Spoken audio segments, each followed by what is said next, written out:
장군들 침대 좀 돌았나 보네. 혹시 임신한 거 아니야? 감찰 나온 31살 최연소 여자 장군에게 역대급 막말을 쏟아낸 꼰대 대령의 비참한 몰락 이야기입니다. 가을의 끝자락 강원도 철원의 하늘은 이미 겨울의 빛을 머금고 있었다. 비무장지대와 맞닿은 민간인 통제선 너머 대한민국 육군 제3보병사단 통칭 백골부대의 예하 연대는 시간마저 얼어붙은 듯한 정적 속에 잠겨 있었다.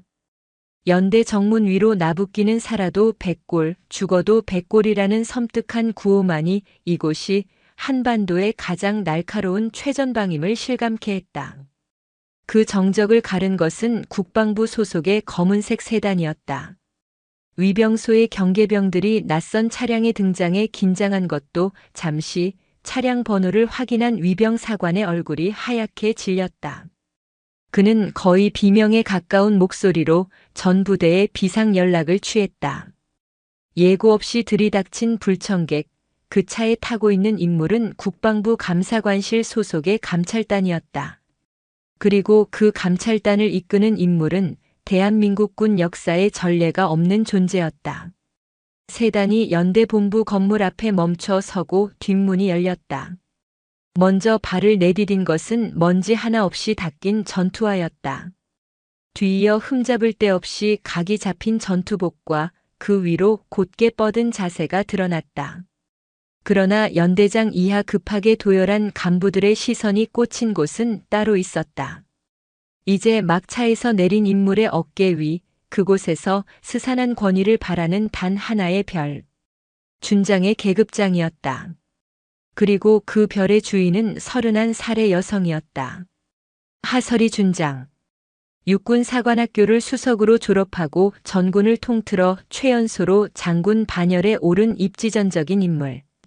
그녀의 등장은 그 자체로 하나의 사건이었다. 짧게 정돈된 머리카락 아래로 드러난 그녀의 얼굴은 감정을 읽기 어려운 무표정이었지만 깊고 차분한 눈빛은 연병장을 둘러싼 철책선보다 더 날카롭게 주변을 꿰뚫고 있었다. 감찰단장 하설이 준장입니다. 금일부터 연대에 대한 정기 감찰을 실시합니다. 그녀의 목소리는 나이보다 훨씬 더 단단하고 무게감이 있었다. 하지만 그녀를 맞는 연대장 마테오 대령의 얼굴에는 존경심 대신 불쾌감과 오만함이 노골적으로 서려 있었다. 쉰을 훌쩍 넘긴 나이, 햇볕과 세월에 검게 그을린 얼굴, 그리고 굵은 목소리. 그는 이 백골부대의 연대장으로 수년간 복무하며 이곳을 자신의 작은 왕국처럼 군림해온 인물이었다. 그는 전형적인 꼰대였고 특히 여군에 대한 편견과 혐오는 부대 내에서 공공연한 사실이었다. 마테오 대령은 억지로 예를 갖추는 듯한 경례를 건성으로 붙였다. 그의 눈은 하설이의 어깨에 달린 별이 아닌 그녀의 얼굴과 몸을 위아래로 훑고 있었다. 아이고, 이게 누구십니까? 말로만 듣던 우리 군의 자랑 하설이 장군님이 아니십니까? 이런 누추한 곳까지 직접 행차하실 줄은 몰랐습니다. 그의 말투는 존대였지만 그 안에 담긴 비아냥거림은 숨길 수 없었다. 장군님이라는 호칭을 유독 길게 느리며 강조하는 것부터가 조롱의 시작이었다. 하설이는 그의 시선과 말투에 담긴 의도를 모를 리 없었다. 하지만 그녀는 미동도 없이 그를 마주보았다. 연대장. 감찰 기간 동안 적극적인 협조를 바랍니다. 당연한 말씀을. 그런데 장군님, 이렇게 갑자기 들이닥치시면 저희가 제대로 된 준비를 할 수가 없습니다. 아래 것들 군기가 빠져서 혹여나 장군님 심기를 불편하게 해드릴까 걱정입니다. 마테오는 아래 것들이라는 단어에 힘을 주며 이 부대의 질서는 오직 자신만이 통제할 수 있음을 은연중에 과시했다. 연대장실로 자리를 옮기자 그의 본색은 더욱 뚜렷해졌다. 그는 하설이를 상석이 아닌 자신의 맞은편, 부관이나 앉을 법한 자리에 앉도록 유도했다. 하설이가 말없이 그 자리에 앉자 마테오의 입가에 옅은 미소가 번졌다. 역시 애송이는 애송이군. 그의 표정이 그렇게 말하고 있었다. 자, 장군님, 여기까지 오시느라 피곤하셨을 텐데 일단 차나 한잔 하시죠. 우리 부대 행보관이 타주는 커피가 아주 일품입니다. 여자 손맛이 들어가서 그런가? 그는 하설이를 향해 음흉한 눈빛을 보내며 말했다. 여자 손맛이라는 단어에서 느껴지는 저급한 성희롱에 감찰단 소속 남성 장교들의 얼굴이 굳었지만 하설이는 여전히 표정에 변화가 없었다. 그녀는 탁자 위에 놓인 감찰 계획서를 마테오 쪽으로 밀었다. 차는 됐습니다. 지금 바로 서류 검토부터 시작하겠습니다. 최근 3년간의 연대 예산 집행 내역, 물자, 보급 현황, 그리고 병사 복지 관련 서류 일체를 준비해 주십시오. 하설이의 단호한 태도에 마테오의 미간이 꿈틀거렸다. 그는 자신의 의도대로 상황이 흘러가지 않자 짜증이 솟구치는 것을 느꼈다. 아니, 장군님. 너무 급하신 거 아닙니까? 하루 이틀 계실 것도 아닌데 그렇게 빡빡하게 구시면 아랫사람들이 힘들어합니다. 군대라는 게 원래 좀 융통성도 있고 그래야 돌아가는 곳 아니겠습니까? 그 융통성이라는 것이 규정과 원칙을 넘어설 때 그것을 우리는 부패라고 부릅니다. 연대장. 하설이의 목소리는 얼음장처럼 차가웠다. 그녀의 눈빛은 더 이상 31살의 젊은 여성의 것이 아니었다. 그것은 비리를 파헤치고 기강을 바로 세우기 위해 칼을 빼든 감찰관의 눈빛이었다. 마테오는 순간 말문이 막혔다. 생각보다 만만치 않은 상대라는 것을 직감했다. 하지만 수십 년간 군림해온 그의 오만함은 쉽게 꺾이지 않았다. 그는 의자 깊숙이 등을 기대며 팔짱을 꼈다. 그리고는 더욱 교묘하고 악랄한 방식으로 그녀를 공격하기 시작했다. 하긴 장군님이야말로 초고속 승진의 대명사이시니 저희 같은 말단 부대의 고충을 어찌 다 아시겠습니까? 듣자 하니 임관한 지 10년도 안 돼서 별을 다셨다던데. 정말 대단하십니다. 어지간한 장군님들도 평생 달기 힘든 별을 31살에 말입니다. 비결이라도 있으십니까? 그의 질문은 단순한 궁금증이 아니었다. 비결이라는 단어에는 대체 어떤 남자 장군에게 몸을 대줬기에 그 나이에 별을 달았냐는 추악한 의도가 담겨 있었다. 회의실의 공기가 싸늘하게 얼어붙었다. 하설이는 잠시 그를 말없이 응시했다. 그녀의 침묵이 길어질수록 마테오의 얼굴에는 승리감에 찬 미소가 번졌다. 어린 계집이 감히 나한테 대들어? 마침내 하설이가 입을 열었다. 그녀의 목소리는 분노나 당황이 아닌 상대를 철저히 무시하는 듯한 냉랭함으로 가득했다. 연대장, 감찰의 본질을 흐리는 발언은 삼가주시기 바랍니다. 지금 연대장의 발언은 명백한 명예훼손이자 성희롱에 해당될 수 있음을 경고합니다. 그리고 제 비결이 궁금하시다면 나중에 정식으로 국방일보와 인터뷰할 때 참고하시지요.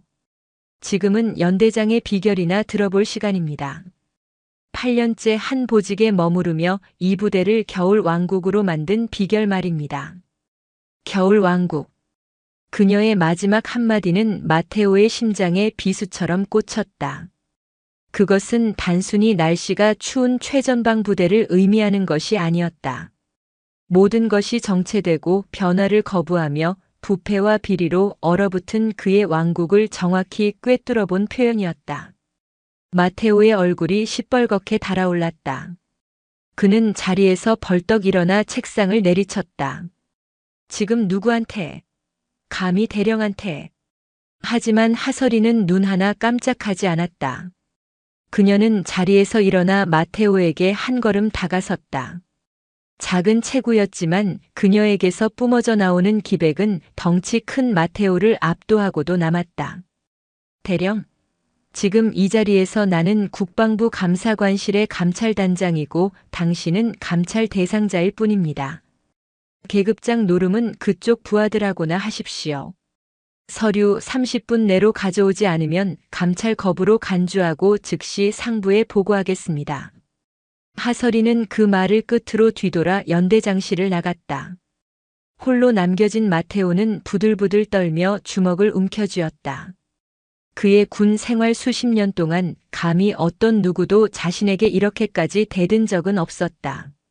하물며 31살짜리, 그것도 계집 장군에게. 하설이 저 어린 것이 그는 이를 갈았다. 두고 보자. 이 마테오의 왕국에서 내가 얼마나 버틸 수 있을지. 뼈저리게 후회하게 만들어주마. 그 시각 연대장실을 나온 하설이의 굳은 표정 뒤로 깊은 한숨이 새어나왔다.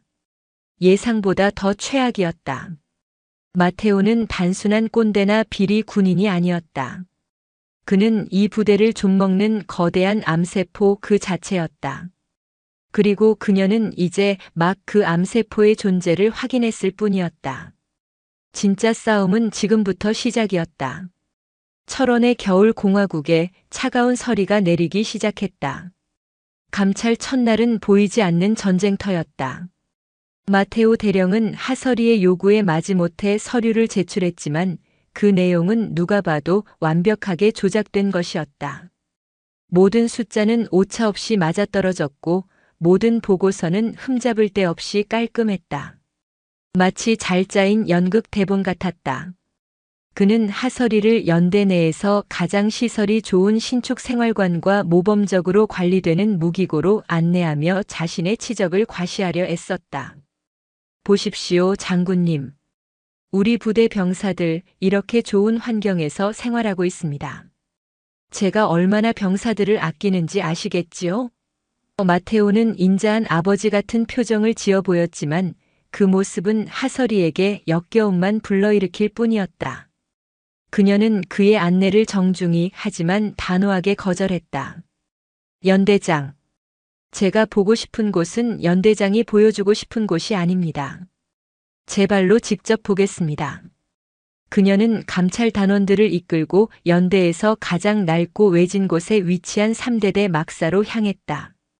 마테오의 얼굴이 순간적으로 굳어지는 것을 그녀는 놓치지 않았다. 3대대는 그가 가장 신경 쓰지 않는 일종의 유배지와도 같은 곳이었다. 3대대 막사에 들어서는 순간 하설이는 숨을 멈췄다. 코를 찌르는 퀴퀴한 곰팡이 냄새, 벽 곳곳에 거미줄처럼 번진 균열, 그리고 한겨울임에도 불구하고 냉기가 그대로 느껴지는 차가운 공기. 신축 생활관의 모습과는 극명한 대조를 이루었다. 병사들의 관물대는 낡고 찌그러져 있었고 모포는 수십 년은 쓴 것처럼 해지고 얇았다. 그녀가 한 병사의 침상에 손을 대보았다. 매트리스는 습기를 머금어 축축했고 그 아래 철제 프레임은 시뻘게 녹슬어 있었다. 이게 대한민국 육군 최전방 부대의 현실입니까? 하설이의 목소리에 차가운 분노가 서려 있었다. 그녀를 따라온 3대 대장 김정훈 소령은 안절부절 못하며 마테오의 눈치만 살폈다. 하설이는 병사 한 명을 지목해 물었다.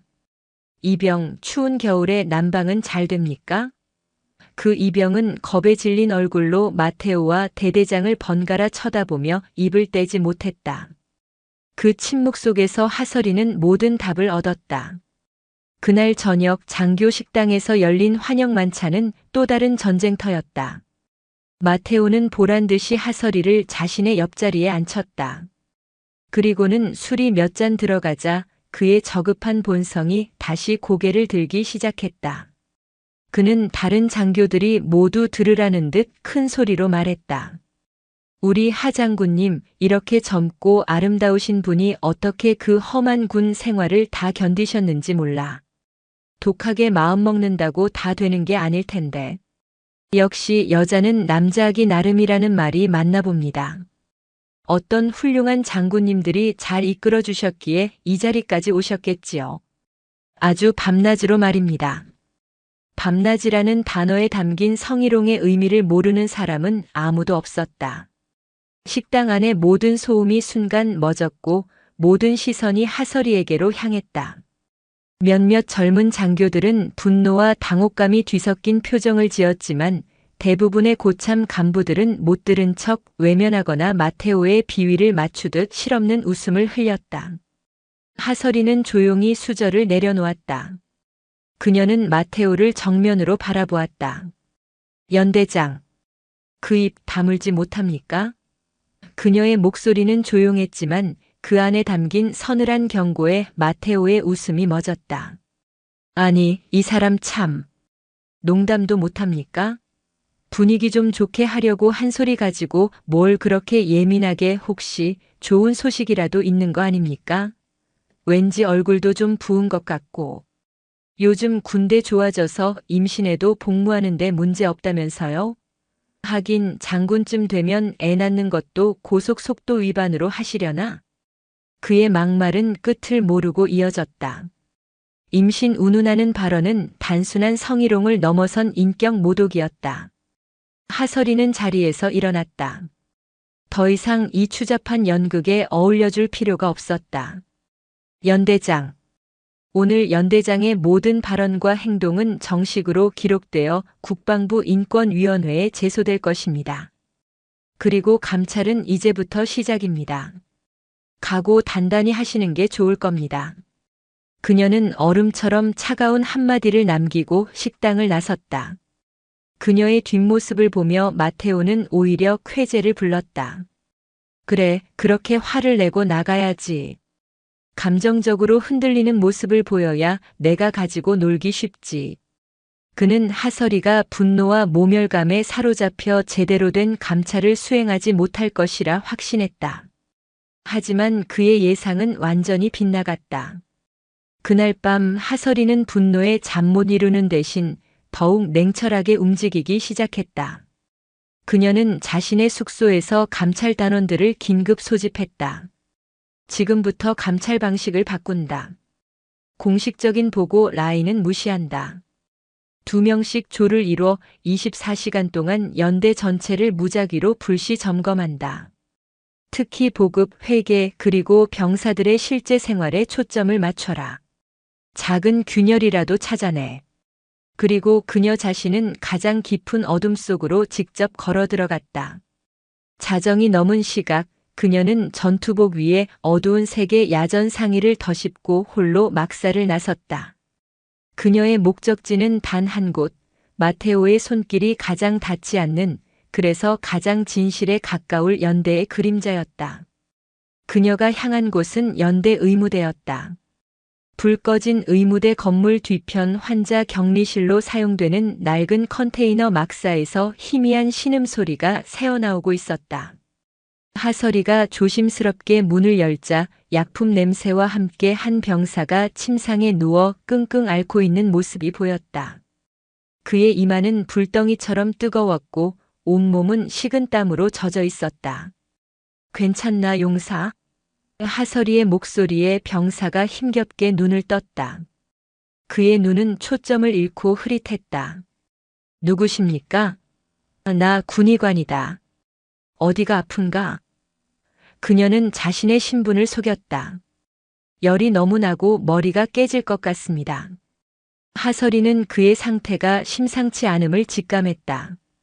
단순한 감기가 아니었다. 폐렴이나 뇌수막염 같은 심각한 질병일 가능성이 높았다. 언제부터 이랬나? 진료는 받았고, 어제부터 대대 의무병이 그냥 감기약만 주고 갔습니다. 군의관님은 출장 중이라고. 기가 막혔다. 최전방 부대 군의관이 자리를 비우고 위중한 상태의 병사가 감기약만 처방받은 채 방치되어 있었다. 이것은 단순한 의료 공백이 아니었다. 명백한 직무유기이자 병사의 생명을 경시하는 범죄 행위였다. 하설이는 즉시 자신의 휴대폰을 꺼내 국군 수도병원 응급실로 직접 전화를 걸었다. 국방부 감사관실 하설이 준장이다. 지금 즉시 3사단 백골부대 연대로 응급 헬기를 보내라. 뇌수막염 의심 환자다. 30분 내로 도착하도록.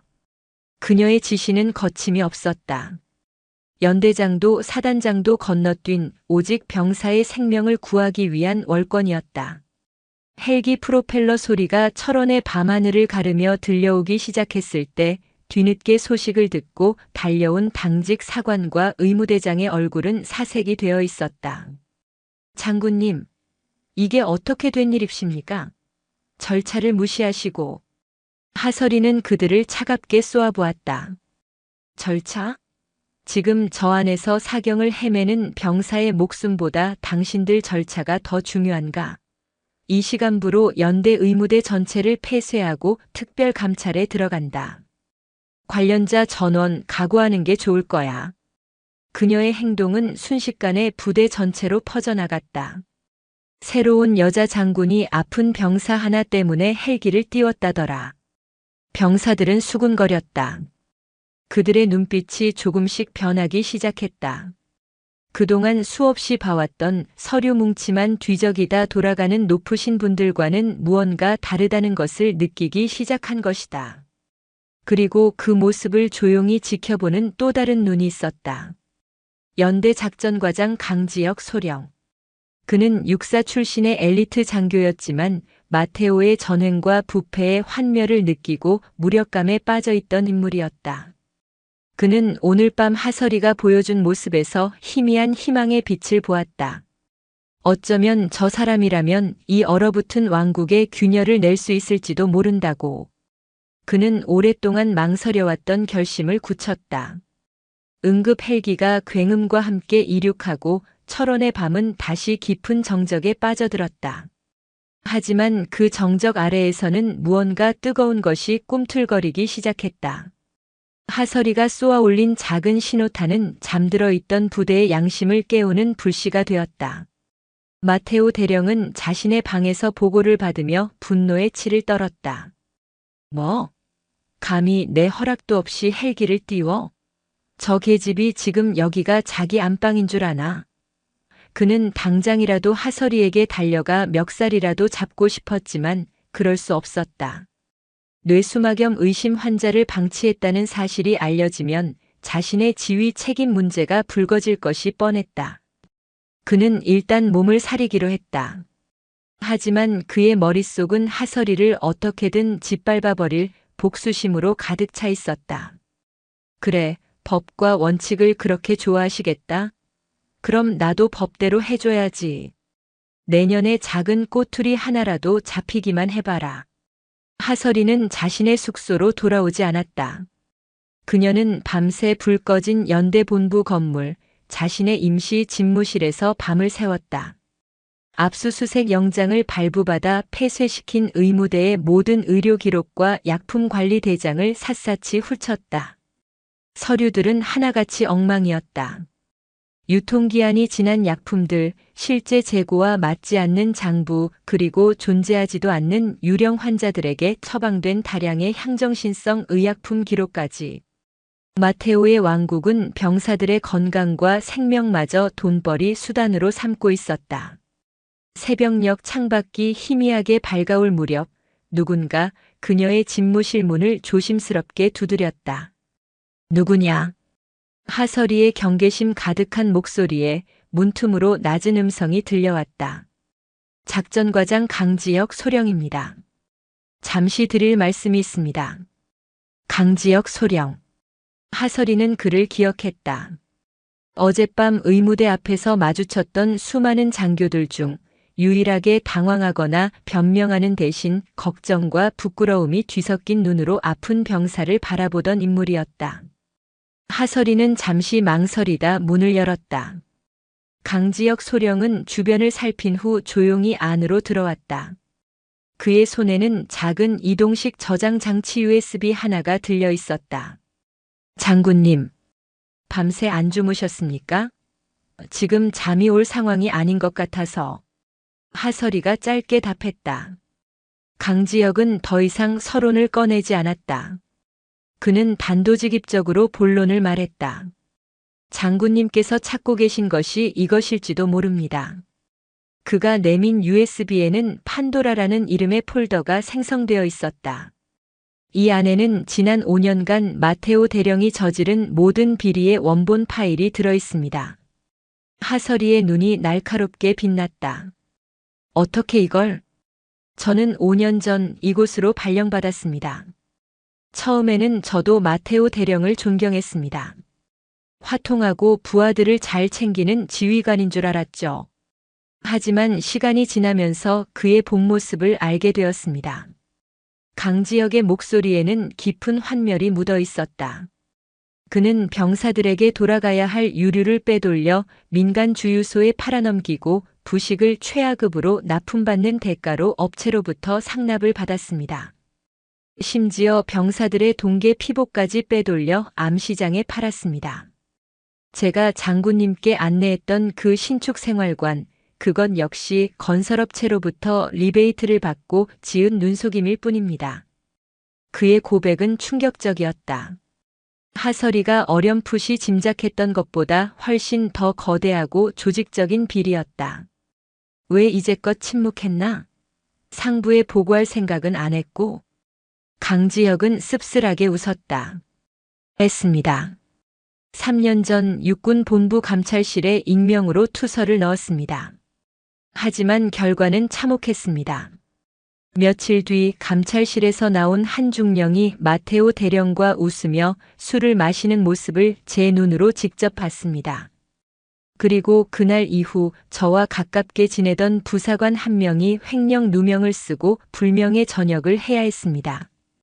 저에 대한 경고였죠. 그의 말은 오지만 대장의 그림자가 이곳까지 깊숙이 드리워져 있음을 의미했다.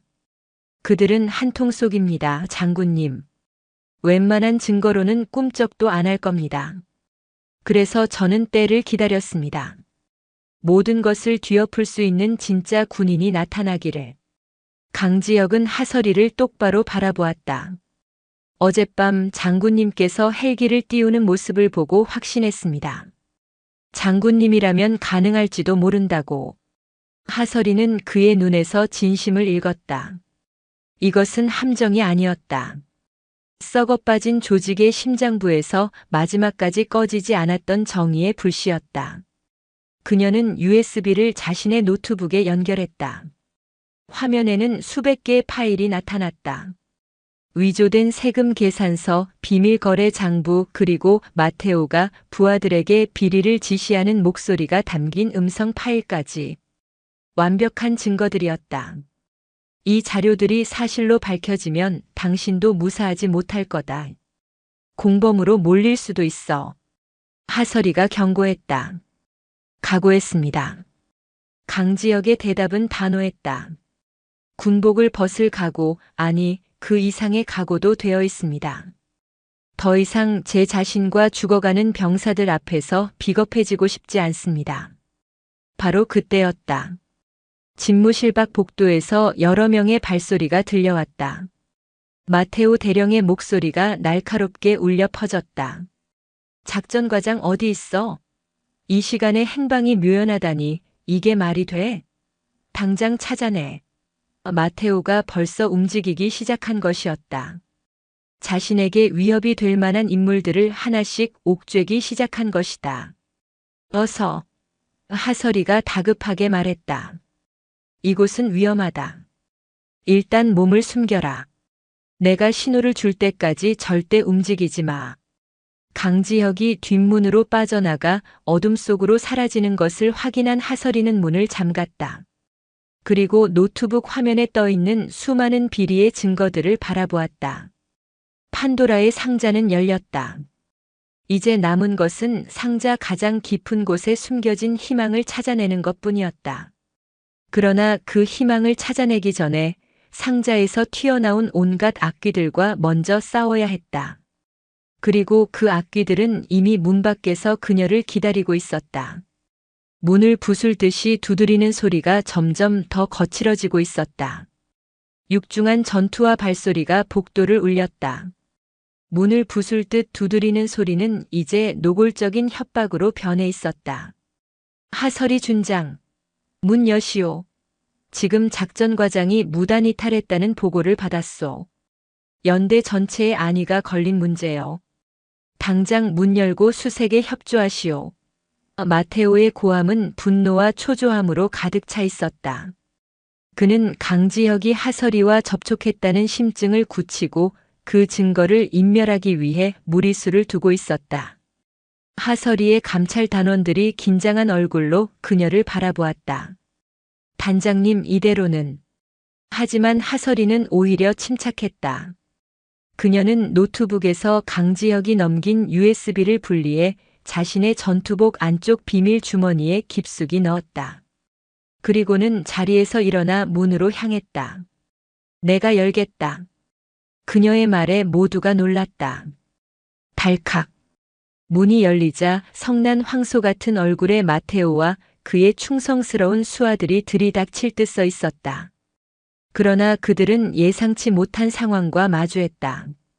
문을 열고 나온 하설이의 얼굴에는 분노나 두려움이 아닌 상대를 벌레 보듯 하는 차가운 경멸감만이 서려 있었다. 그녀의 손에는 군법전이 들려 있었다. 연대장. 그녀의 목소리는 조용했지만 복도 전체를 얼어붙게 만들었다. 지금 뭐 하는 겁니까? 뭐 하긴. 무단이탈한 장교를 수색하는 중 아니오. 혹시 준장 방에 숨어 있는지 확인해야겠소. 마테오가 기세등등하게 외치며 안으로 들어서려 했다. 하설이는 한 발짝도 물러서지 않고 그의 앞을 막아섰다. 군사법 제92조 3항. 정당한 직무를 수행 중인 상 또는 감찰관에 대한 협박 및 직무방해는 5년 이하의 징역에 처한다. 그녀가 법전의 한 구절을 또박또박 읊었다. 또한 군사기밀보호법 제11조에 의거 이곳은 감찰이 진행되는 동안 군사 2급 기밀구역으로 통제된다. 영장 없이 무단으로 진입을 시도하는 것 자체가 중범죄라는 걸 모르진 않을 텐데. 마테오의 얼굴이 순간 굳었다. 뭐라고? 하설이는 그를 비웃듯 바라보며 말을 이었다. 방금 전 연대장의 감찰 방해 시도에 대한 1차 보고서가 국방부 감사관실 직통 보안망을 통해 전송되었다. 계속 이렇게 나올 셈이라면 10분 뒤에는 연대장이 지휘권을 박탈당하고 헌병대에 연행되는 모습을 직접 보게 될 거다. 완벽한 허세였다. 보안망은커녕 외부와의 통신조차 쉽지 않은 상황이었다. 하지만 확신에 찬 그녀의 태도와 서슬 퍼런 기세에 마테오는 순간적으로 압도당했다. 그의 뒤에 있던 장교들도 감히 움직이지 못했다. 국방부 직통 보고라는 말의 무게는 일개 연대장이 감당할 수 있는 것이 아니었다. 그리고 작전과장은 내가 따로 임무를 부여해 비공개 활동 중이니 수색은 중단하도록. 그녀는 마테오의 허를 찌르는 거짓말로 쐐기를 박았다. 마테오는 이를 갈았지만 더 이상 밀어붙일 명분이 없었다. 그는 분한 표정으로 돌아섰다. 이대로 물러설 수는 없었다. 그는 자신의 왕국 안에서 이 어린 장군에게 완벽하게 농락당한 것이었다. 좋소. 준장 말이 사실인지 아닌지는 곧 밝혀지겠지. 그는 돌아섰지만 하설이는 그의 뒷모습에 결정타를 날렸다. 연대장. 그리고 한 가지 더. 현 시간부로 연대의 전투준비 태세에 심각한 공백이 우려된다고 판단, 감찰 계획을 변경한다. 내일 새벽 5시 연대 전체 병력과 장비를 대상으로 비상소집 및 전술기동 훈련을 실시하겠다. 연대장은 즉시 훈련 계획을 수립하여 이 시간 내로 보고하도록. 뭐요? 지금 제정신이요. 마테오가 경악하며 돌아보았다. 병사들 잠도 못 재우고 무슨 훈련이란 말이오. 작전과장이 무단이탈했다고 호들갑 떨던 사람이 누구였지? 지휘관의 행방도 모르는 부대의 전투준비 태세를 내가 어떻게 믿나? 아니면 훈련할 준비가 안 되어 있나? 그렇다면 그렇게 보고서에 쓰겠다. 제3사단 예하 연대 지휘관의 통제 불능 및 기강 해이로 전투 수행 불가 판정이라고. 마테오는 아무 말도 할 수 없었다. 하설이가 파놓은 함정에 제 발로 걸어 들어간 꼴이었다. 그는 뜬 눈으로 밤을 새우며 훈련을 준비해야 할 처지가 되었다. 하설이는 그의 관심과 자원을 훈련 준비에 묶어둠으로써 강지혁 소령이 몸을 숨기고 자신 역시 증거를 분석할 귀중한 시간을 벌어낸 것이었다. 전장은 연대장실에서 연병장으로 옮겨졌다. 그날 밤 하설이는 강지혁이 넘긴 자료를 분석하며 밤을 새웠다. 그 사이 그녀의 지시를 받은 감찰 단원들은 부대의 그림자 속으로 스며들었다. 그리고 하설이는 또 다른 조력자를 움직였다. 그녀는 의무대에 방치되어 있던 병사의 후송 절차를 도와주었던 한 부사관을 떠올렸다. 연대 주임원 사실 소속의 유진우 상사.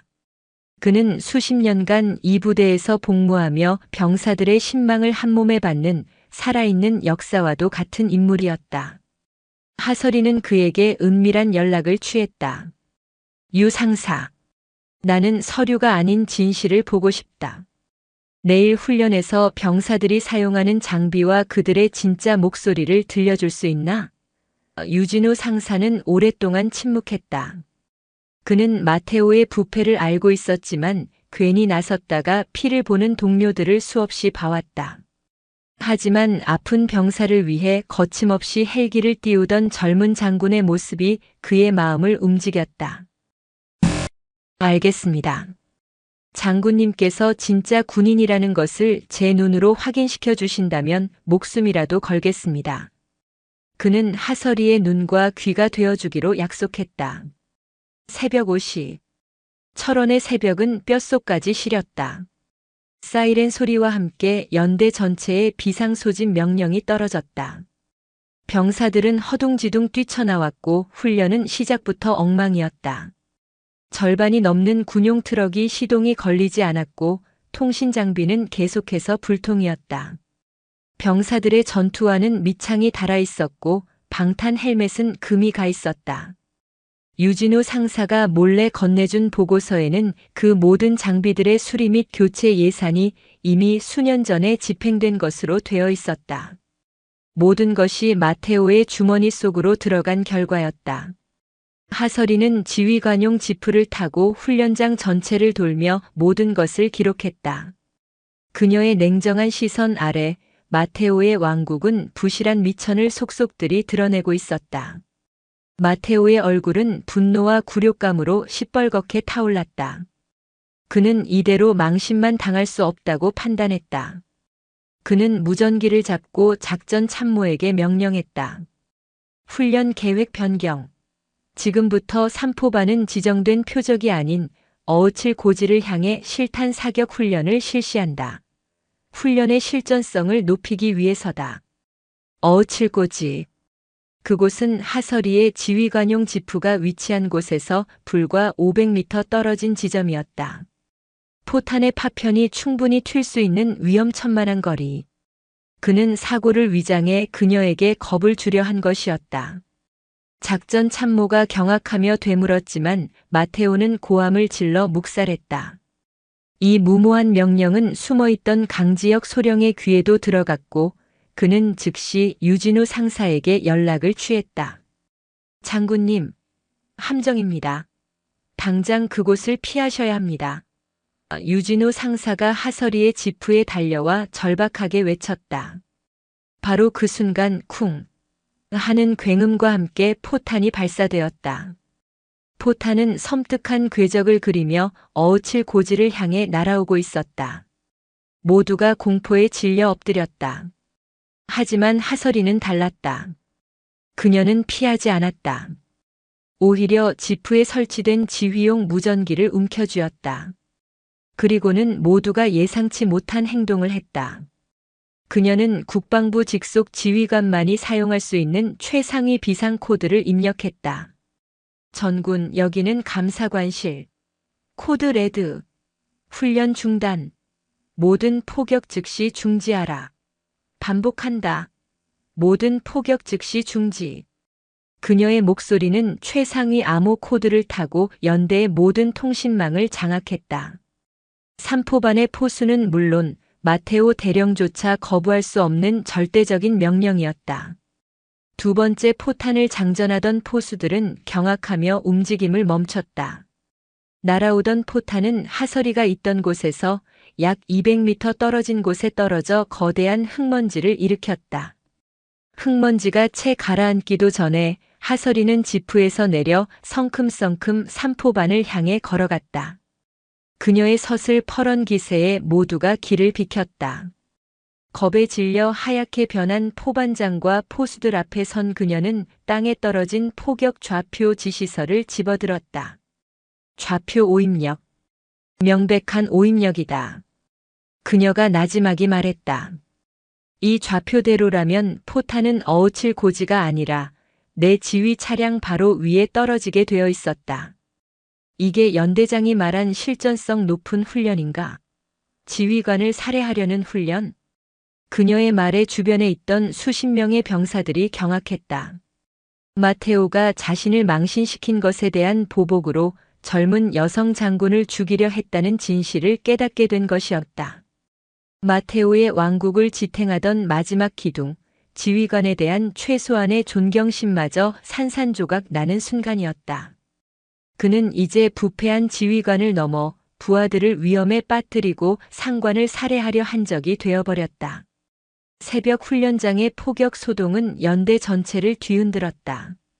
마테오 대령이 감찰단장을 죽이려 했다는 소문은 통제 불능 상태로 퍼져나갔다. 병사들의 눈빛이 달라졌다. 그동안 마테오를 향한 감정이 두려움과 체념이었다면 이제는 분노와 경멸이 그 자리를 대신했다. 수십 년간 쌓아올린 공포의 성벽에 거대한 균열이 생긴 것이었다. 장군님, 댐이 무너지기 직전입니다. 지금이 기회입니다. 유진우 상사가 흥분된 목소리로 하설이에게 보고했다. 하설이는 고개를 끄덕였다. 그녀는 이 기회를 놓치지 않았다. 그녀는 군법과 규정이라는 칼만으로는 이 거대한 성을 무너뜨릴 수 없음을 깨달았다. 성벽을 무너뜨릴 가장 강력한 힘은 성벽 안에 갇혀있던 사람들, 바로 병사들에게서 나와야 했다. 하설이는 그날 오후 연대본부 건물 앞에 큰 게시판을 설치했다. 그리고 그 옆에 철제함을 하나 놓았다. 국방부 감사관실 직통 소원 수리함. 그녀는 자신의 감찰단 소속 헌병들을 시켜 24시간 내내 그 함을 지키게 했다. 그리고 연대 전체에 방송했다. 백골부대 용사들에게 알린다. 나는 감찰단장 하설이 준장이다. 지금부터 여러분의 목소리를 직접 듣겠다.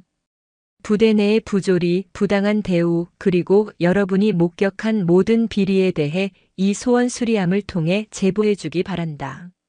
제보는 익명으로도 가능하며 제보자의 신원은 국방부 감사관실 규정에 의거 철저히 보호될 것을 나의 계급과 명예를 걸고 약속한다. 방송이 끝나자 연대는 술렁였다. 소원 수리는 군대에서 가장 형식적인 요식 행위 중 하나였다. 누가 썼는지 다 알려지고 결국 쓴 사람만 불이익을 당하는 구조라는 것을 모르는 병사는 없었다. 대부분의 병사들은 반신반의했다. 하지만 그날 밤 첫 번째 쪽지가 소원 수리함에 들어갔다. 그것은 얼마 전 하설이가 목숨을 구해준 김선우 이병이 쓴 것이었다. 그는 떨리는 손으로 자신이 겪었던 의료방치와 의무대의 실태에 대해 자세히 적어 넣었다. 그의 작은 용기는 다른 병사들의 마음을 움직였다. 다음 날 아침이 되자 소원 수리함은 수십 개의 편지와 쪽지로 가득 차 있었다. 홍수처럼 쏟아지는 제보들은 충격적이었다.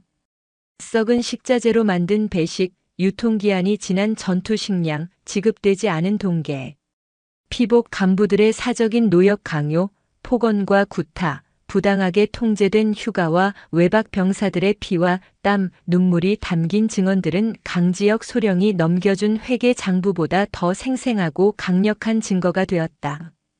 하설이는 이것을 병사들의 감찰이라 명명했다. 그녀는 밤을 새워가며 모든 편지를 직접 읽고 내용을 분류하고 증거 자료들과 대조했다. 마테오는 미쳐버릴 지경이었다. 자신의 통제 아래 있던 병사들이 집단으로 반기를 든 것이다. 그는 각 대대장을 윽박질러 제보자 색출을 명령했지만 소용없었다. 제보는 꼬리에 꼬리를 물고 이어졌다. 이제 병사들은 더 이상 마테오를 두려워하지 않았다. 그들은 자신들의 뒤에 국방부 직속의 진짜 장군이 버티고 있다는 사실을 믿기 시작했다.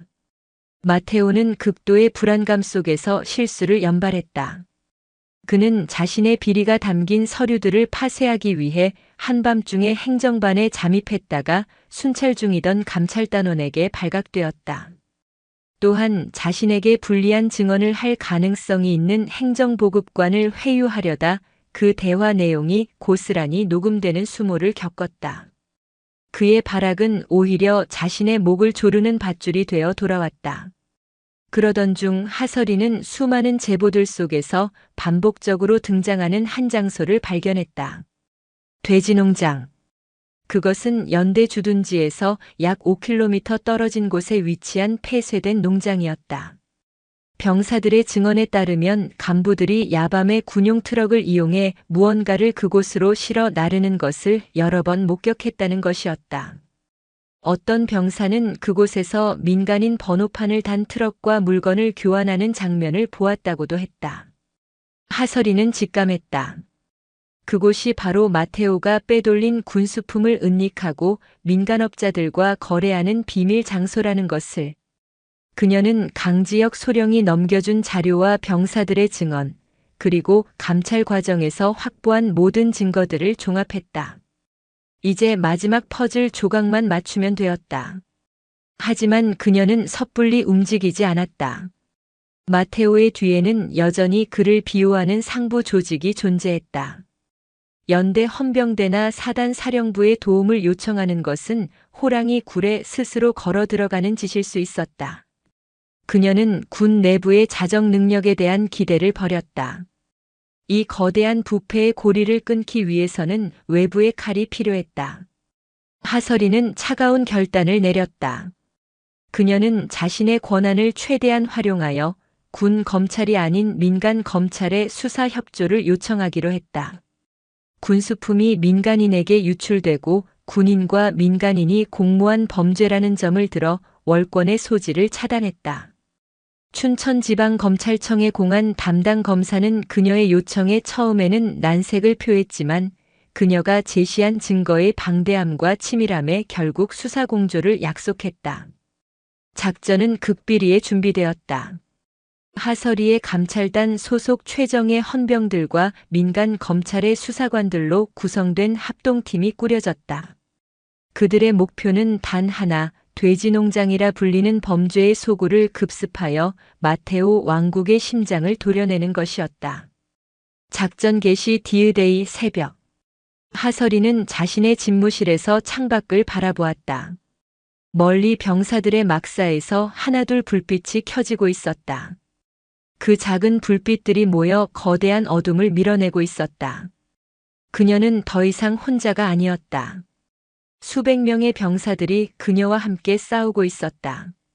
병사들의 감찰은 이제 거스를 수 없는 거대한 파도가 되어 썩어빠진 왕국의 성문을 부수기 직전이었다. 작전 개시 시각은 동이 트기 직전, 주변의 경계가 가장 허술해지는 새벽 4시였다. 어둠과 안개를 틈타 하설이가 이끄는 합동팀은 돼지농장을 완벽하게 포위했다. 낡은 농장 건물에서는 희미한 불빛과 함께 기계 돌아가는 소리가 새어나오고 있었다. 진입.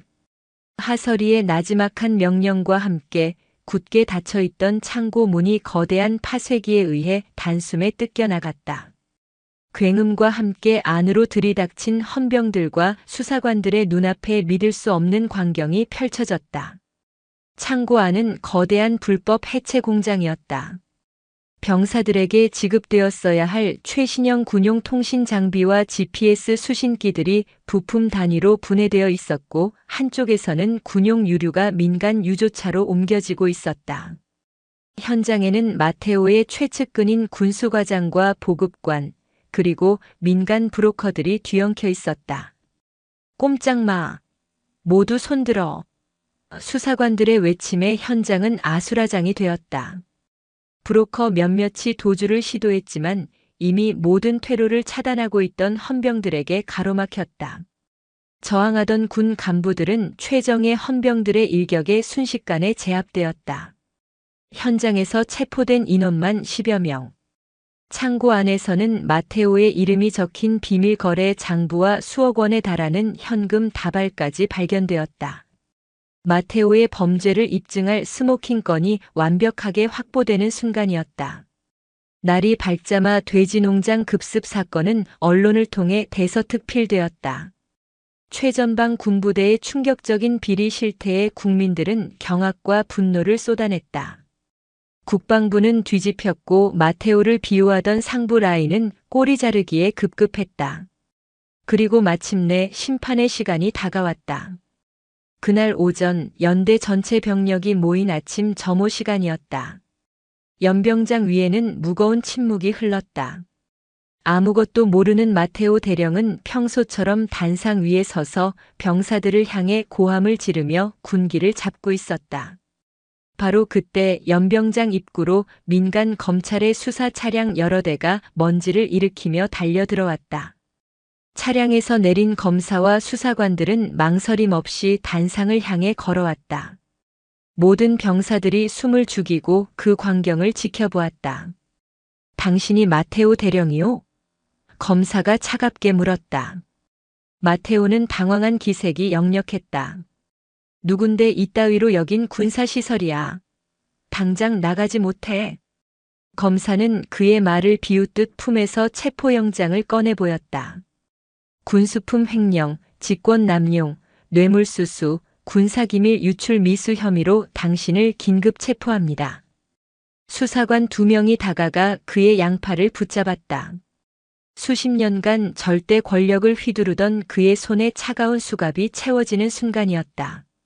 이거 나. 이거 못 나. 내가 누군 줄 알고. 마테오는 발악했지만 소용없었다.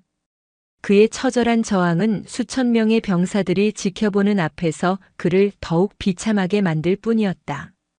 연대의 왕, 철원의 폭군이 힘없이 끌려나가는 모습을 병사들은 말없이 지켜보았다. 그들의 눈에는 더 이상 두려움이 없었다. 길고 길었던 겨울이 끝나고 마침내 봄이 오고 있음을 직감하는 해방감과 희열만이 가득했다. 마테오가 끌려나간 뒤 단상 위로 하설이 준장이 천천히 올라섰다. 그녀는 마이크 앞에 서서 연병장을 가득 메운 병사들을 둘러보았다. 지난 며칠간 나는 여러분이 쓴 수백 통의 편지를 읽었다. 그녀의 목소리는 조용했지만 모든 병사들의 가슴에 깊이 파고들었다. 그 안에는 분노와 아픔 그리고 체념이 담겨 있었다. 오늘 우리는 그 모든 것의 원인이었던 하나의 거대한 부패를 도려냈다. 하지만 이것은 나의 승리가 아니다. 두려움 속에서도 용기를 내어 진실을 말해준 여러분 모두의 승리다. 그녀는 거창한 약속을 하지 않았다. 나는 여러분에게 당장 천국을 만들어주겠다고 약속할 수 없다. 하지만 이것 하나만은 약속하겠다. 다시는 여러분의 헌신이 일부 부패한 자들의 배를 불리는데 사용되는 일은 없을 것이다. 여러분이 흘리는 땀이 존중받고 여러분의 목소리가 귀 기울여지는 여러분이 자랑스러워할 수 있는 부대를 지금부터 함께 만들어갈 것이다. 그녀의 연설이 끝나자 연병장에서는 누가 먼저랄 것도 없이 박수가 터져나왔다. 처음에는 작게 시작된 박수 소리는 이내 연병장 전체를 뒤흔드는 거대한 함성이 되어 철원의 하늘로 퍼져나갔다. 감찰 기간이 끝나고 하설이가 부대를 떠나는 날이었다. 그녀는 조용히 떠나려 했지만 그녀의 차가 위병소를 나서려 할 때 길 양옆으로 연대의 모든 병사들이 자발적으로 도열해 있었다. 그들은 경례나 환호를 하지 않았다. 그저 묵묵히 서서 떠나는 그녀를 바라볼 뿐이었다. 그 침묵의 도열 속에는 수만 마디의 말보다 더 깊은 감사와 존경이 담겨 있었다. 차의 속도가 느려지고 그때 한 병사가 대열에서 뛰쳐나왔다. 뇌수막염에서 회복해 건강을 되찾은 김선우 이병이었다. 그는 하설이의 차 앞에 서서 아직은 어설프지만 진심을 다해 거수 경례를 붙였다. 충성. 하설이는 차를 멈추게 했다.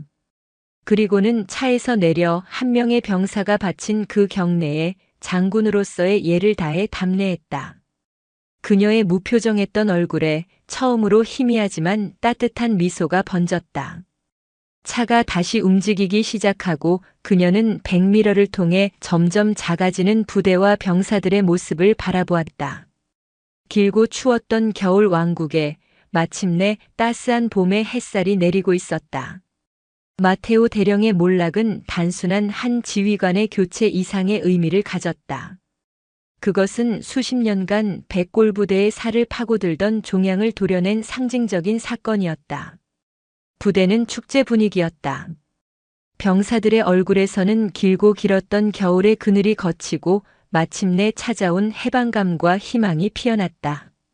하설이는 감찰단장의 역할을 넘어 혼란을 수습하고 개혁의 씨앗을 뿌리는 야전 지휘관이 되어 있었다. 그녀는 마테오의 잔당들을 신속하게 정리하는 한편 강지혁 소령과 유진우 상사를 중심으로 새로운 지휘 체계를 구축했다. 낡고 비효율적이던 보급 시스템은 그녀가 제시한 투명한 모델로 교체되었고 횡령으로 비어있던 창고는 신형 전투 장비와 따뜻한 동계 피복으로 채워지기 시작했다. 병사들의 식단이 바뀌고 부당하게 통제되었던 휴가와 외박이 정상화되었다. 가장 큰 변화는 소원수리함이 병사자치위원회라는 이름의 공식적인 소통 창구로 발전한 것이었다. 억눌려왔던 병사들의 목소리가 부대 운영에 반영되기 시작하자 부대는 놀라운 속도로 활기를 되찾았다. 하설이의 성공 신화는 군 안팎으로 퍼져나갔다. 언론은 그녀를 철혈의 여장군, 부패를 베는 칼이라 칭송했고 특히 젊은 장교들 사이에서 그녀는 우상이자 희망의 아이콘으로 떠올랐다. 모든 것이 제자리를 찾아가는 듯 보였다. 그러나 하설이는 알고 있었다. 자신이 쳐낸 것은 거대한 뱀의 꼬리에 불과하다는 것을. 진짜 머리는 아직 어둠 속 깊은 곳에 숨어 있다는 것을. 예감은 틀리지 않았다. 모든 것이 안정되어 갈 무렵 그녀에게 한 통의 공식 소환장이 날아왔다. 발신지는 대전에 위치한 육군 군수사령부. 사령관인 윤태식 중장이 그녀를 직접 지명하여 성공적인 부패 척결 사례를 전군 군수 지휘관들에게 강연해달라는 요청이었다. 표면적으로는 그녀의 공을 인정하고 그 성과를 전군으로 확대하려는 움직임처럼 보였다. 장군님, 드디어 군수사령부까지 움직이는군요. 이제 정말 군 전체가 바뀔 수 있습니다. 강지혁 소령이 기쁜 얼굴로 말했지만 하설이의 마음은 무거웠다. 윤태식 중장. 마테오의 비리 자료를 분석하며 수없이 마주쳤던 이름. 모든 불법적인 군수품 유출의 흐름은 언제나 군수사령부라는 거대한 저수지로 모였다가 사라지곤 했다. 그 저수지의 주인이 바로 윤태식이었다. 그가 과연 순순히 자신의 목에 칼을 들이댈 개혁안을 받아들일까? 대전으로 향하는 차 안에서 하설이는 불길한 예감에 휩싸였다. 이번 싸움은 마테오처럼 무식하고 저돌적인 멧돼지가 아니라 교활하고 치명적인 독을 품은 늙은 구렁이를 상대해야 할지도 모른다는 예감이었다. 육군 군수사령부의 위용은 철원의 연대와는 비교할 수 없을 정도로 거대하고 권위적이었다. 사령관 집무실에서 그녀를 맞이한 윤태식 중장은 마테오와는 정반대의 인물이었다. 그는 값비싼 실크 넥타이처럼 부드럽고 세련된 인상이었다. 희끗희끗한 머리, 온화한 미소, 상대방을 편안하게 만드는 나지막한 목소리까지. 그는 하설이에게 직접 차를 따라주며 극진한 예우를 보였다. 하 장군, 정말 대단한 일을 해냈소. 군의 오랜 수건이었던 부패와의 전쟁에서 값진 승리를 거둔 영웅이야.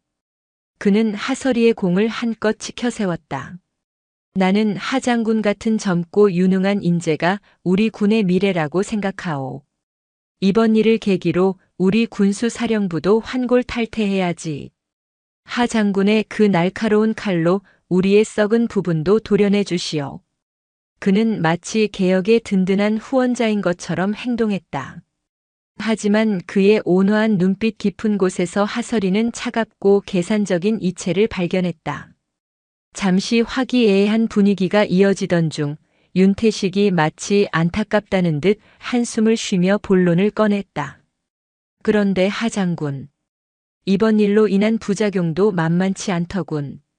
그의 목소리는 여전히 부드러웠지만 그 내용은 날카로운 칼날이 되어 하설이를 향했다. 우선 3사단 전체의 군수 보급망이 일시적으로 마비 상태에 빠졌소. 마 대령이 관리하던 비공식적인 유통망이 사라지면서 생긴 공백이지. 물론 불법이었지만 그게 또 최전방 부대를 돌아가게 하던 필요악 같은 측면도 있었거든. 그가 말하는 비공식적인 유통망과 필요악은 모두 부패와 횡령을 미화한 단어에 불과했다. 또한 지역사회와의 협력 관계도 완전히 깨졌다고 하더군. 마 대령이 지역 업체들하고 사이가 아주 돈독했다던데. 장군이 그 업체들을 전부 비리업체로 몰아세우는 바람에 부대 인근 상권 전체가 흔들리고 있어. 민원이 빗발치고 있어. 그의 논리는 교묘했다. 그는 하설이의 정의로운 행동을 현실을 모르는 이상주의자의 미숙하고 파괴적인 행동으로 몰아가고 있었다. 가장 큰 문제는 민간 검찰을 끌어들여 군의 명예를 실추시켰다는 점이야. 우리 군의 문제는 우리가 해결해야지. 아무리 썩었어도 제 식구인데 그걸 바깥에 대고 광고를 한 셈이니 군 원로들의 상심이 이만저만이 아니오. 이제야 그의 본색이 드러나고 있었다. 그는 부패 그 자체가 아니라 부패를 통해 유지되던 자신들의 질서와 안정이 깨진 것을 문제 삼고 있었다. 하설이는 차갑게 응수했다. 사령관님, 썩은 식구를 감싸는 것을 우리는 온정이라 부르지 않고 공범이라고 부릅니다. 그리고 군의 명예는 진실을 덮는다고 지켜지는 것이 아니라 썩은 부위를 도려내는 고통을 감수해야만 지킬 수 있는 것입니다. 윤태식의 눈썹이 미세하게 꿈틀거렸다. 그는 더 이상 가면을 쓰고 있을 필요가 없다고 판단했다. 역시 젊어서 그런가. 아직 세상 무서운 줄 모르는군. 그는 자리에서 일어나 창밖을 바라보며 말했다. 하 장군, 자네는 나무 한 그루를 구했지만 숲 전체를 위험에 빠뜨렸어. 이 숲을 지키기 위해서 때로는 병든 나무 한 그루쯤은 눈 감아줘야 할 때도 있는 법이야. 그는 돌아서서 하설이에게 서류 한 장을 내밀었다. 자네의 능력을 높이 사서 내가 특별히 마련한 자리요. 국방대학교 안보문제연구소의 정책연구위원. 교수 직함 달고 편하게 연구활동이나 하게. 장군으로서 받을 수 있는 최고의 예우이자 내가 자네에게 베푸는 마지막 아량이야. 그것은 황금으로 만든 감옥이었다. 가장 화려하지만 아무런 실권도 없는 유배지. 그곳으로 가서 조용히 입을 닫으라는 무언의 협박이었다. 만약 이 제안을 거절하고 지금처럼 철없는 영웅 놀이를 계속하겠다면 그의 목소리가 싸늘하게 가라앉았다. 나도 어쩔 수 없이 이 숲을 지키기 위한 조치를 취해야겠지. 자네가 아니라 자네가 그토록 아끼는 그 여린 새싹들부터 말이야. 그의 시선이 서류의 다음 장을 향했다.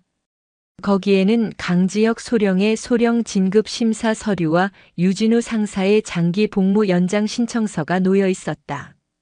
노골적인 협박이었다. 너는 건드리지 않겠다. 하지만 내가 지키려 했던 사람들, 너를 믿고 따랐던 사람들의 목줄은 내가 쥐고 있다는 잔인한 선전포고. 하설이는 온몸의 피가 차갑게 식는 것을 느꼈다. 마테오는 정면에서 달려드는 저돌적인 멧돼지였다. 하지만 윤태식은 소리 없이 다가와 목을 조르는 거대한 구렁이었다. 그녀는 한 전투에서 이겼지만 이제 막 진짜 전쟁이 시작되었음을 깨달았다. 집무실을 나오는 그녀의 발걸음은 천근만근 무거웠다. 그 순간 그녀의 휴대폰이 울렸다. 강지혁 소령이었다. 장군님, 방금 연락이 왔습니다. 이유 없이 제 소령 진급이 보류되었다고 합니다. 전화기 너머로 들려오는 그의 절망적인 목소리에 하설이는 입술을 깨물었다. 구렁이의 그림자가 생각보다 훨씬 더 빠르고 깊게 드리워지고 있었다. 윤태식의 보복은 예상보다 훨씬 더 체계적이고 잔인했다. 강지혁 소령의 진급 보류는 시작에 불과했다. 며칠 뒤 그는 서해 최북단 백령도의 해병대 합동작전 장교라는 이해할 수 없는 보직으로 전출 명령을 받았다. 육군 소령에게 해병대 보직이라니 사실상의 좌천이자 인사보복이었다.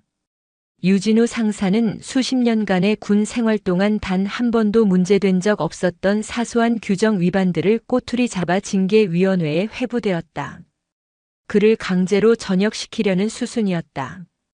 백골부대 연대에는 윤태식에 충직한 수하인 박성준 대령이 새로운 연대장으로 부임했다.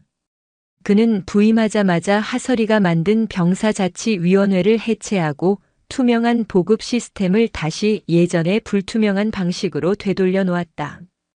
부대는 다시 길고 추운 겨울로 회귀하고 있었다.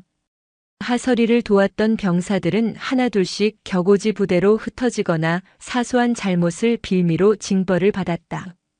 윤태식은 하설이가 뿌린 개혁의 씨앗을 뿌리째 뽑아버리려 하고 있었다. 하설이 역시 국방대학교 정책연구위원으로 공식 발령이 났다.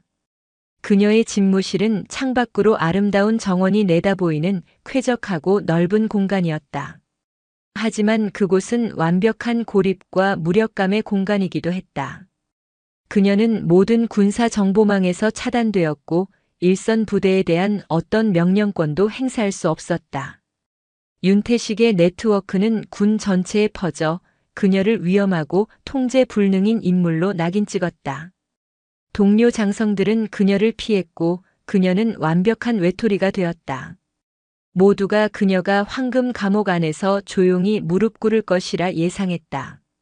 하지만 그들은 하설이라는 인물을 제대로 알지 못했다. 그녀는 꺾일지언정 휘어지는 사람이 아니었다. 군 내부에서 공식적인 방법으로 싸울 수 없다면 군 외부에서 비공식적인 방법으로 싸우면 될 일이었다. 하설이는 공식 휴가를 신청했다. 그리고 군복을 벗고 평범한 민간인 복장으로 갈아입었다. 그녀의 손에는 군법전 대신 윤태식의 군수사령부와 유착 관계에 있는 민간 방위 산업체들의 목록이 들려 있었다.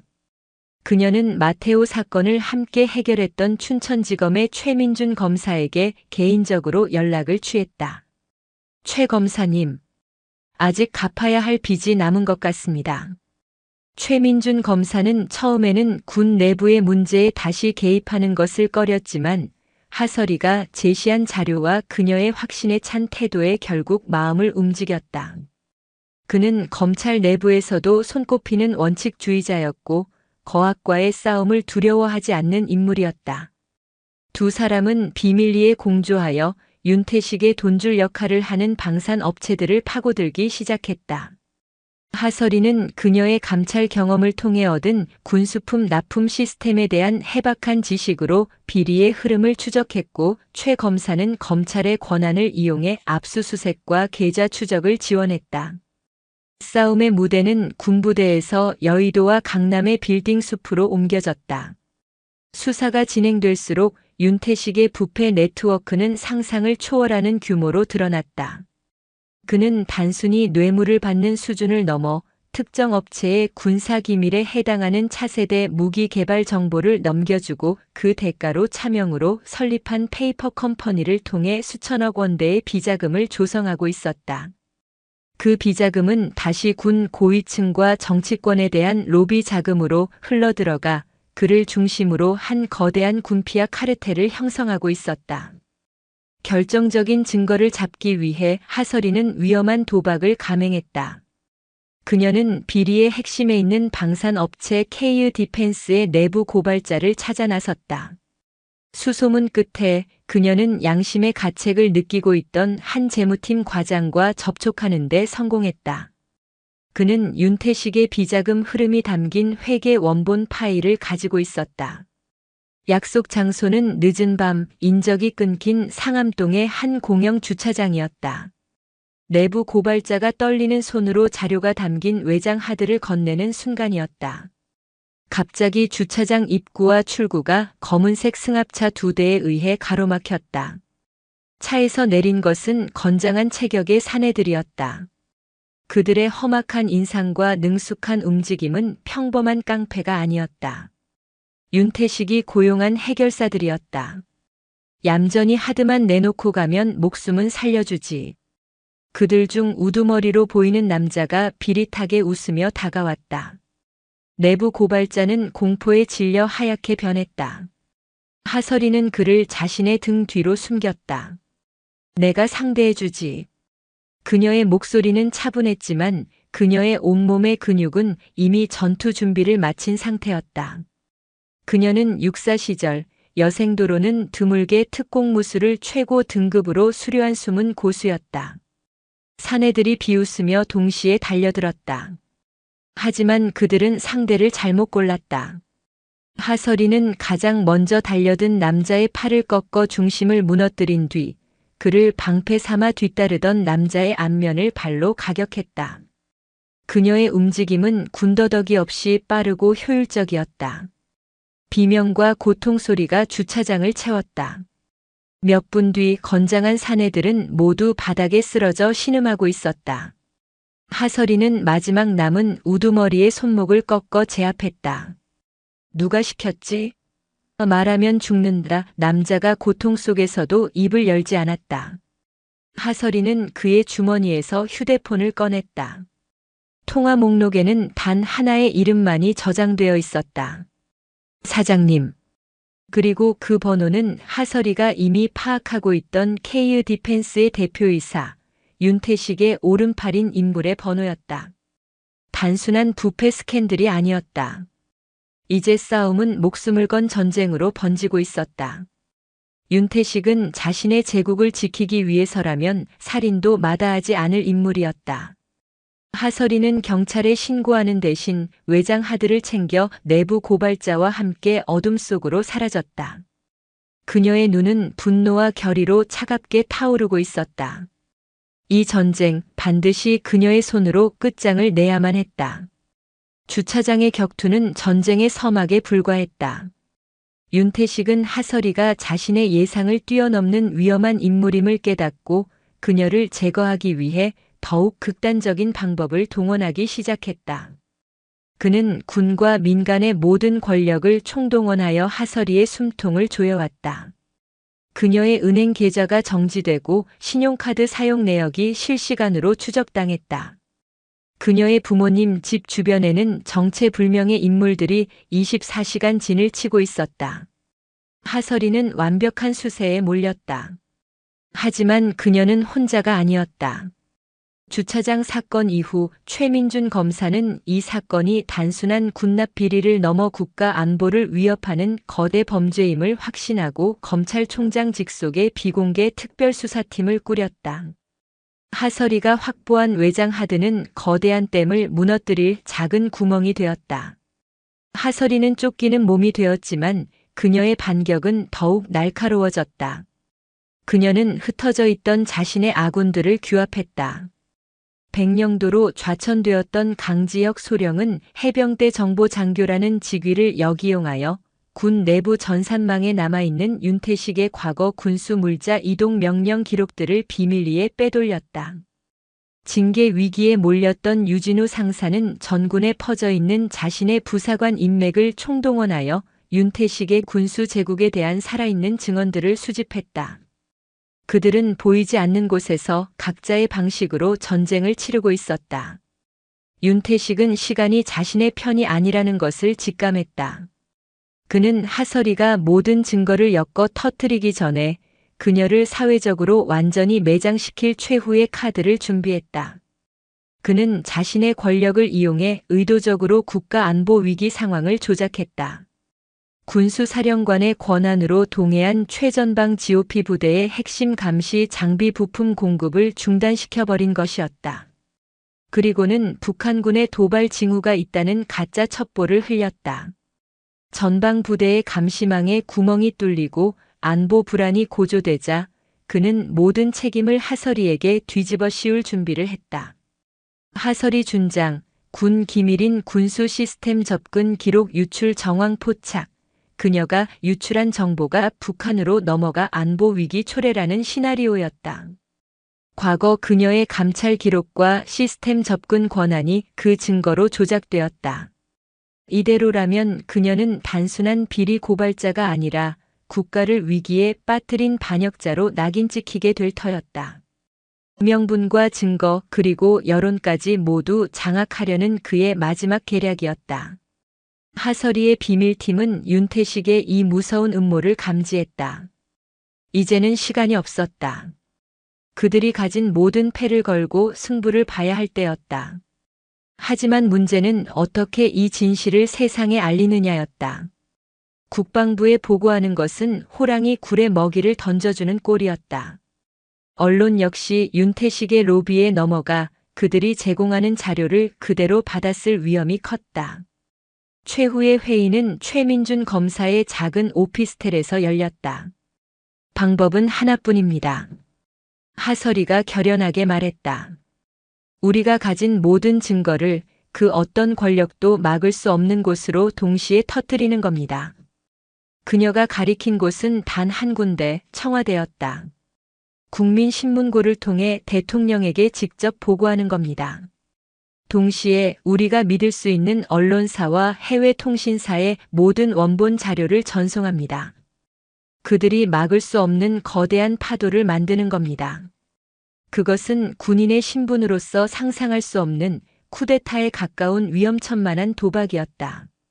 실패하면 그녀는 반역죄로 총살당할 수도 있었다. 하지만 다른 길은 없었다. 작전은 번개처럼 진행되었다. 강지혁이 빼돌린 군 내부 자료, 유진우가 수집한 증언들, 하설이가 목숨 걸고 확보한 회계 파일, 그리고 최민준 검사가 정리한 법률적 증거들이 하나의 거대한 파일로 통합되었다. 그들은 윤태식의 반역죄 프레임이 완성되기 직전 단 몇 시간의 틈을 노려야 했다. 작전 개시 1시간 전, 윤태식의 해결사들이 그들의 아지트를 거의 포위해 오고 있었다. 문 밖에서는 거친 발소리가 들려왔다. 팀원들이 비장한 얼굴로 서로를 마주보았다. 최민준 검사가 마지막으로 물었다. 하 장군, 정말 후회 없겠습니까? 하설이는 창밖의 어두운 도시를 바라보며 조용히 답했다. 군복을 입은 순간부터 제 목숨은 국가의 것이었습니다. 부패한 도적들의 손에 국가의 안위를 넘겨주느니 이 자리에서 명예롭게 죽겠습니다. 그녀는 전송 버튼을 눌렀다. 수십 기가바이트에 달하는 진실의 폭탄이 청와대와 언론사, 그리고 전 세계를 향해 발사되었다. 바로 그 순간 육중한 파쇄음과 함께 아지트의 문이 부서져 내렸다. 어둠 속에서 수십 개의 총구가 그들을 향했다. 하설이는 조용히 눈을 감았다. 승패는 이제 그녀의 손을 떠났다. 그것은 오직 하늘과 이 나라에 깨어있는 시민들만이 결정할 수 있는 것이었다. 창밖으로 짙은 어둠을 뚫고 희미한 여명이 밝아오고 있었다. 육중한 파쇄음과 함께 아지트의 문이 찢겨져 나갔다. 어둠 속에서 섬광탄이 터지며 시야를 마비시켰고 뒤이어 검은 복장의 사내들이 일사불란하게 쏟아져 들어왔다. 수십 개의 총구가 한치의 오차도 없이 하설이와 최민준 검사를 포함한 팀원들을 겨눴다. 모든 것이 끝났다고 생각한 순간이었다. 절망적인 정적 속에서 사내들의 무전기에서 다급한 목소리가 터져나왔다. 철수. 전원 즉시 철수하라. 반복한다. 흔적도 남기지 말고 당장 철수해. 그것은 윤태식의 목소리였다. 하지만 그의 목소리에는 평소의 오만함과 냉철함 대신 모든 것을 잃은 자의 당혹감과 공포가 서려 있었다. 하설이가 쏘아 올린 진실의 폭탄이 그의 예상을 훨씬 뛰어넘는 속도와 파괴력으로 세상을 뒤흔들기 시작한 것이었다. 스마트폰 긴급 속보 알림이 대한민국 모든 국민의 손안에서 동시에 울렸다. 속보 현역 육군 중장, 수천억 원대 방산 비리 및 반역 혐의 청와대, 진상조사 착수. 윤태식이 통제하던 언론의 방화벽은 아무런 소용이 없었다. 해외 통신사들이 먼저 속보를 타전했고 국내 언론사들은 경쟁적으로 후속 보도를 쏟아냈다. 국민신문고에 올라온 하설이의 보고서는 서버를 마비시킬 정도로 폭발적인 조회수를 기록했다. 윤태식이 그녀를 제거하기 위해 준비했던 안보 위기 프레임은 그가 저지른 거대한 비리 앞에서 초라한 거짓말이 되어버렸다. 상황이 역전된 것을 깨달은 해결사들은 혼란에 빠졌다. 그들의 임무는 비밀 작전이었지만 이제 온 세상이 자신들을 주목하고 있었다. 그들은 더 이상 사냥개가 아니라 거대한 스캔들의 증거인멸 대상이 될 위기에 처한 것이었다. 우두머리로 보이는 사내가 욕설을 내뱉으며 철수 명령을 내렸다. 그들은 왔을 때처럼 순식간에 어둠 속으로 사라졌다. 아지트에 남겨진 하설이와 팀원들은 잠시 동안 아무 말도 하지 못했다. 죽음의 문턱에서 살아 돌아온 충격과 마침내 거대한 반격이 시작되었다는 희열이 뒤섞여 모두를 압도했다. 최민준 검사가 떨리는 손으로 담배에 불을 붙이며 말했다. 하 장군, 당신 정말 보통이 아니군. 우리가 이긴 것 같습니다. 아닙니다. 하설이가 창밖으로 밝아오는 여명을 바라보며 말했다. 이제 겨우 전쟁이 시작되었을 뿐입니다. 그녀의 말대로였다. 다음 날부터 대한민국은 전례 없는 경랑에 휩싸였다. 윤태식의 비리는 단순한 군납 비리를 넘어 군과 정치권 그리고 재계가 유착된 거대한 군피아 게이트로 번져나갔다. 성난 민심은 들불처럼 타올랐다. 국방부 앞에서는 연일 예비역 단체와 시민단체의 시위가 벌어졌고 인터넷에서는 윤태식과 그 일파의 전원 구속을 요구하는 청원이 수백만의 동의를 얻었다. 군 내부는 더욱 극심한 혼란에 빠졌다. 윤태식에게 충성했던 장성들은 사태를 축소하고 내부적으로 수습하려 했지만 이미 통제 불능이었다. 하설이가 일으킨 파문은 젊은 장교들과 부사관들의 잠들어 있던 양심을 깨웠다. 각 부대에서는 윤태식의 비리를 뒷받침하는 추가 제보들이 익명으로 쏟아져 나왔다. 백골부대에서는 병사들이 주말 외박을 자진 반납하고 정의로운 군대 만들기라는 이름으로 평화적인 침묵 시위를 벌였다. 윤태식이 쌓아올린 부패의 제국이 내부에서부터 붕괴하기 시작한 것이다. 결국 대통령이 직접 칼을 빼들었다. 이번 사건은 군의 존립을 위협하는 국기문란 사태입니다. 성역 없는 수사를 통해 뿌리까지 모든 것을 파헤치고 국가의 기강을 바로 세우겠습니다.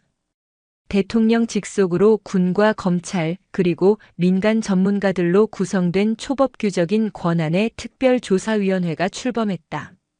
그리고 그 위원회의 칼끝은 한치의 망설임도 없이 제국의 심장, 윤태식을 향했다. 윤태식 중장은 자신의 집무실, 군수사령관의 자리에서 긴급 체포되었다. 수십 년간 철옹성 같았던 그의 권위는 특조위 수사관들이 내민 압수수색 영장 한 장 앞에서 허무하게 무너져 내렸다.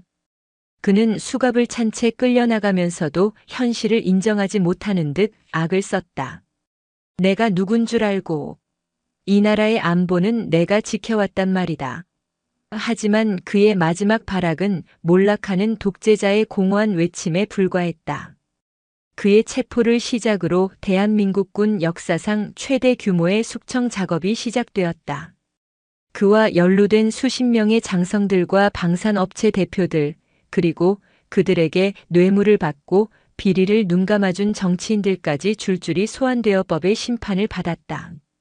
마테오 대령은 윤태식의 범죄를 입증할 핵심 증인으로 전환되어 자신이 저지른 죄 이상의 진실을 털어놓기 시작했다. 모든 폭풍이 지나간 뒤 하설이는 마침내 자유의 몸이 되었다.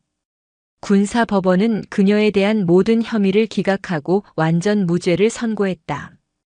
법원 문을 나서는 그녀를 수많은 시민들과 기자들이 영웅처럼 맞았다. 플래시가 쉴 새 없이 터지고 하설이를 연호하는 함성이 거리를 가득 메웠다. 그녀는 더 이상 외로운 싸움꾼이 아니었다. 그녀는 국민의 지지와 신뢰를 한몸에 받는 시대의 상징이 되어 있었다. 며칠 후 청와대에서 그녀를 위한 특별한 자리가 마련되었다. 대통령은 직접 그녀의 손을 잡고 말했다. 하 장군이 무너뜨린 것은 단순한 비리 조직이 아니오. 이 나라의 잘못된 과거요. 이제 하 장군이 이 나라 군의 새로운 미래를 열어주시오. 대통령은 그녀에게 직접 새로운 계급장을 달아주었다. 2개의 별 소장이었다. 그 자리에는 억울한 누명을 벗고 명예를 회복한 강지혁 대령과 유진우 원사도 함께했다. 그들의 어깨에도 새로운 계급장이 빛나고 있었다. 하설이는 국방개혁위원회의 초대 위원장이라는 중책을 맡게 되었다. 위원회는 대통령 직속 기구로서 군의 인사, 군수, 교육 시스템 전체를 개혁하는 막강한 권한을 부여받았다. 그녀가 칼을 휘둘러 무너뜨린 그 자리에 이제 새로운 집을 지어야 하는 책임이 주어진 것이었다. 1년의 시간이 흘렀다. 대한민국 군은 혹독한 수술의 고통을 이겨내고 조금씩 건강을 되찾고 있었다. 하설이가 이끄는 개혁위원회는 군의 가장 깊은 환부까지 도려냈고 그 자리에는 투명성과 효율성 그리고 병사에 대한 존중이라는 새로운 가치가 뿌리내리기 시작했다.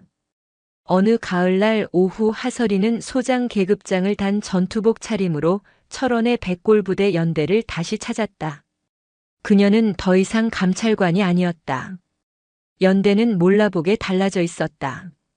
낡았던 막사는 쾌적한 신형 건물로 바뀌었고 연병장에서는 최신 장비로 무장한 병사들이 활기차게 훈련에 임하고 있었다. 그녀는 1년 전 마테오의 몰락을 지켜보았던 그 언덕에 올랐다. 연병장 한쪽에서 분대원들을 이끌고 훈련을 지휘하는 늠름한 하사 한 명이 눈에 띄었다. 1년 전 죽음의 문턱에서 그녀가 구해냈던 김선우 이병, 이제 그는 김선우 하사가 되어 있었다. 훈련 중 잠시 휴식을 취하던 김 하사가 언덕 위에 하설이를 발견했다. 그는 잠시 망설이더니 이내 자세를 바로 하고 그녀를 향해 힘차게 거수 경례를 붙였다. 하설이는 그를 향해 조용히 미소 지으며 답례했다. 그녀의 뇌리 속에는 지난 1년간의 치열했던 시간이 스쳐 지나갔다. 고독한 싸움, 죽음의 위협, 그리고 배신과 절망의 순간들. 하지만 그녀는 후회하지 않았다.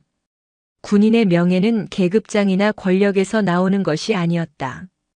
그것은 국가를 위협하는 적이 누구이든 그것이 설령 군복을 입은 내부의 적이라 할지라도 기꺼이 자신의 모든 것을 걸고 싸울 수 있는 용기에서 비롯되는 것임을 그녀는 자신의 삶으로 증명해냈다.